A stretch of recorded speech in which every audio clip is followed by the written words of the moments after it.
اعوذ باللہ من الشیطان الرجیم بسم اللہ الرحمن الرحیم۔ نولی فیکٹری کے معزز دوستو السلام علیکم۔ ناظرین اکرام، وہ وقت آ چکا ہے جسے برسوں سے غزوہ ہند کے آغاز کی نشانی سمجھا جاتا تھا۔ جنگ کا نکارہ بج چکا ہے اور سرحدوں پر آگ اور خون کا کھیل شروع ہو چکا ہے۔ بھارت اور پاکستان کے درمیان کشیدگی مہینوں سے بڑھ رہی تھی، اب وہ ایک کھلی جنگ میں بدل چکی ہے۔ دوستو 6 اور 7 مئی کی رات بھارت نے پاکستان پر ایک بڑا حملہ کیا جسے آپریشن سندور کا نام دیا گیا۔ بھارت نے مظفر آباد، کوٹلی، باغ، چک امرو، گولپور، بہاولپور، مرید کے اور سیالکوٹ جیسے علاقوں کو نشانہ بنایا۔ ان حملوں میں بھارت کا دعویٰ تھا کہ وہ دہشت گرد تنظیموں کے ٹھکانوں کو تباہ کر رہا ہے، لیکن حقیقت میں یہ حملے عام شہریوں، بچوں اور خواتین پر کیے گئے، جن میں درجنوں لوگ شہید اور زخمی ہو گئے۔ دوستو یہ حملے صرف بارود اور گولیوں تک محدود نہیں بلکہ یہ ایک بڑے منصوبے کا حصہ لگ رہے ہیں جس کا مقصد خطے میں جنگ کی آگ کو بھڑکانا ہے، اور یہ وہی لمحہ ہے جس کا ذکر کئی لوگ غزوہ ہند کے تناظر میں کرتے آئے ہیں۔ لیکن پاکستان نے اس حملے کا جواب وہ دیا جس کی دنیا توقع کر رہی تھی۔ پاکستانی فضائیہ کے شاہینوں نے بھارتی فضائیہ کے 5 قیمتی طیارے مار گرائے، جس میں جدید رافیل اور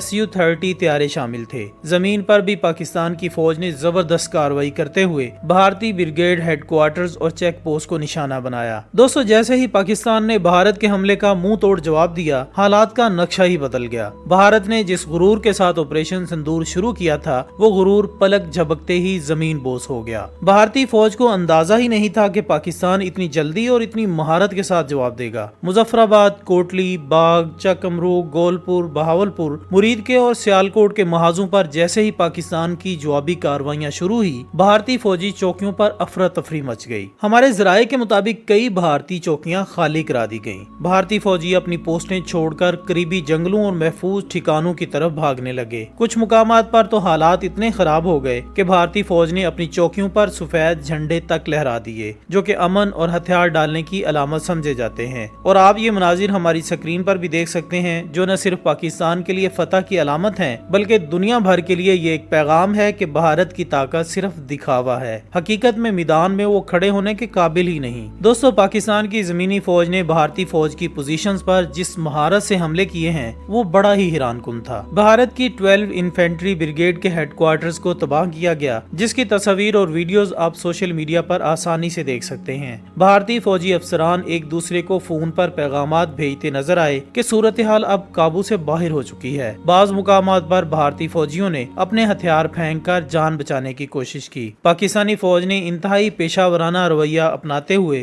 صرف بھارتی فوجی تنصیبات کو نشانہ بنایا اور شہری آبادی کو بچانے کی ہر ممکن کوشش کی، لیکن اس کے برعکس بھارت نے شہری علاقوں، مساجد اور معصوم بچوں کو نشانہ بنایا، جس سے ان کی بزدلی اور کمزوری کھل کر دنیا کے سامنے آ گئی۔ دوستو بھارتی فوجیوں کے حوصلے اتنے پست ہو چکے ہیں کہ لائن آف کنٹرول پر کئی مقامات پر بھارتی فوجیوں نے سوشل میڈیا پر ویڈیوز بھیج کر امن کی درخواستیں کی۔ یہ ویڈیوز جیسے ہی وائرل ہوئیں، بھارت کی حکومت میں بھونچال آ گیا۔ مودی سرکار کو عالمی سطح پر انتہائی شرمندگی کا سامنا کرنا پڑا، اور فرانس جو کہ رافیل طیاروں کا پرووائیڈر تھا، اس نے بھی بھارت کو مزید طیارے دینے سے انکار کر دیا۔ دوستو اگر پاکستانی ایئر فورس کی کارکردگی پر نظر ڈالی جائے تو یہ ایک زبردست دفاعی حکمت عملی کی عکاسی کرتی ہے۔ پاکستانی پائلٹس نے نہ صرف ڈاگ فائٹس میں بھارتی طیارے مار گرائے بلکہ ایئر ڈیفنس سسٹم نے بھی اپنا لوہا منوایا۔ Pakistani HQ-9B air defence system نے ایک اور بھارتی طیارہ مار گرایا، جس سے بھارت کے دفاعی نظام پر سوالیہ نشان اٹھنے لگے۔ HQ-9B ایئر ڈیفنس سسٹم یہ ایک جدید ترین زمین سے فضا میں مار کرنے والا میزائل سسٹم ہے، جو کہ چین سے حاصل کیا گیا ہے۔ اس سسٹم کو خاص طور پر اس لیے بنایا گیا ہے کہ یہ دشمن کے لڑاکا طیاروں، ڈرونز، کروز میزائلز اور بیلسٹک میزائل کو دور سے ہی تباہ کر سکے۔ اس کی رینج تقریباً 260 کلومیٹر تک ہے، یعنی یہ دشمن کی کسی بھی فضائی حرکت کو بہت پہلے سے پکڑ کر اس کا خاتمہ کر سکتا ہے۔ اس سسٹم میں انتہائی سینسیٹیو ریڈار سسٹم ہے جو کہ دشمن کے طیارے یا میزائل کو